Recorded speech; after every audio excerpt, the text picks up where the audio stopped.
अंजू आंखों में आंसू लिए अंतिम बार अपने घर वालों को देखती है। उसके बगल में बैठा उसका सरकारी नौकरी वाला दूल्हा राज भरे मन से खिड़की को बंद करता है और गाड़ी आगे निकल जाती है। वह गांव से दूर एक नए शहर में जाती है, जहां बोली के साथ साथ वहां का रहन सहन भी अलग होता है।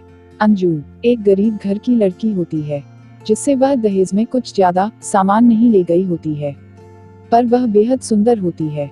इसी सुंदरता की वजह से राज के पिता शादी के लिए तैयार हो गए होते हैं, पर उसके ससुराल में उसकी सास नाराज होती हैं कि उसके सहेली की लड़के की शादी में बहुत ज्यादा दहेज मिला था और उसके नौकरी करते बेटे की शादी में कुछ नहीं मिला। शादी की बारात अब घर आ जाती है। उसकी माँ स्वागत की थाली लिए हुए उनका स्वागत करती हैं, पर अंजू घूंघट से ही देखती है कि उसकी सासू माँ कुछ नाराज सी हैं। वह समझती है कि शायद दहेज की वजह से ऐसा होगा। वह यह भोई देखती है कि उनके बगल में खड़ी कुछ औरतें उनसे कह रही हैं उसके बारे में। वह अंदर जाती है। कुछ औरतें उसका मजाक उड़ा रही होती है। फिर सारे रस्म और रिवाज पूरा होने के बाद पड़ोस की औरतें अपने घर चली जाती है। फिर अगले दिन सारे रिश्तेदार भी अपने घर चले जाते हैं। चूंकि राज अपने माँ बाप का इकलौता बेटा होता है, इसलिए किचन की जिम्मेदारी जल्द ही अंजू के हाथ आ जाती है। अंजू चूंकि गांव से आई हुई बहू होती है, जहां वह गैस पर खाना नहीं बनाई हुई होती है, इससे उसको दिक्कत होती है। यह देखकर उसकी सास को उसको डांटने का मौका मिल जाता है और वह उसको खूब डांटती हैं। अंजू बिना कुछ कहे सब कुछ सुन लेती है। फिर वह कहती है, मम्मी जी, मैंने कभी गैस पर खाना नहीं बनाया है, पर अगर आप मुझे एक बार सब कुछ बता देंगी तो मैं सीख जाऊंगी। मैं कोई चीज बहुत जल्दी सीख जाती हूँ। यह सुनकर उसकी सासू माँ अंदर ही अंदर बहुत शर्मिंदगी महसूस करती हैं कि वह कितना इसको डांटी है, पर यह कितने सरल शब्दों में बोल रही है।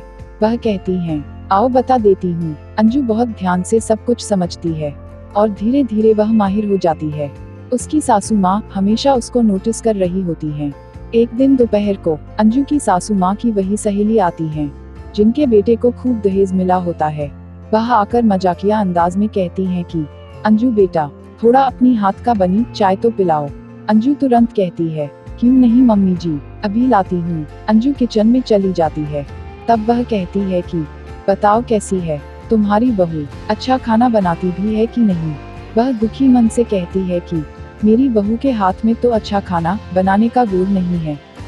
जो हम थोड़ा सा भी कुछ कहते हैं तुरंत गुस्सा हो जाती है और गलती मानने की बजाय बहाना बनाने लगती है। तुम बताओ तो। तब अंजू की माँ पूरे जोश और प्रफुल्लित होकर कहती हैं, नहीं, मेरी बहू अंजू ऐसी बिल्कुल भी नहीं है। उसने अपने घर से भले ही सामान कम लाया हो, पर एक अच्छा संस्कार जरूर लेकर आई है। मैं भी कहा तुम लोगों के बातों में आकर दहेज को लेकर उसे आंकने लगी थी। अगर तुम्हारा बेटा होनहार है, बहू सहजने वाली है, तो दहेज में मिलने वाले सामान से कहीं ज्यादा वह अपने पैसे से खरीद सकता है। मैं बहुत खुशनसीब हूँ कि मुझे राज के पिता जैसे दिलदार पति मिले, जो इन मिट्टी के चीजों में विश्वास नहीं रखते हैं। उनकी सहेली कहती है, तब मैं अपनी बहू को कैसे समझाऊं।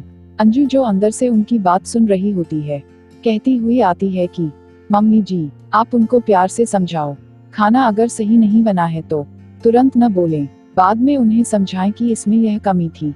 वह समझ जाएंगी। हम बहू जब भी खाना बनाते हैं तो यह सोचकर कि खाना में कहीं कोई कमी न रहे।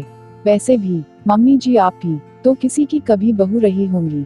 और तभी सामने चल रही टीवी पर म्यूजिक सुनाई देती है कि सास भी कभी बहू थी। यह सुनकर तीनों एक दूसरे को देखकर हंस पड़ती हैं। ऐसे ही मजेदार कहानियों के लिए चैनल को लाइक, शेयर व सब्सक्राइब जरूर करें। Thank you.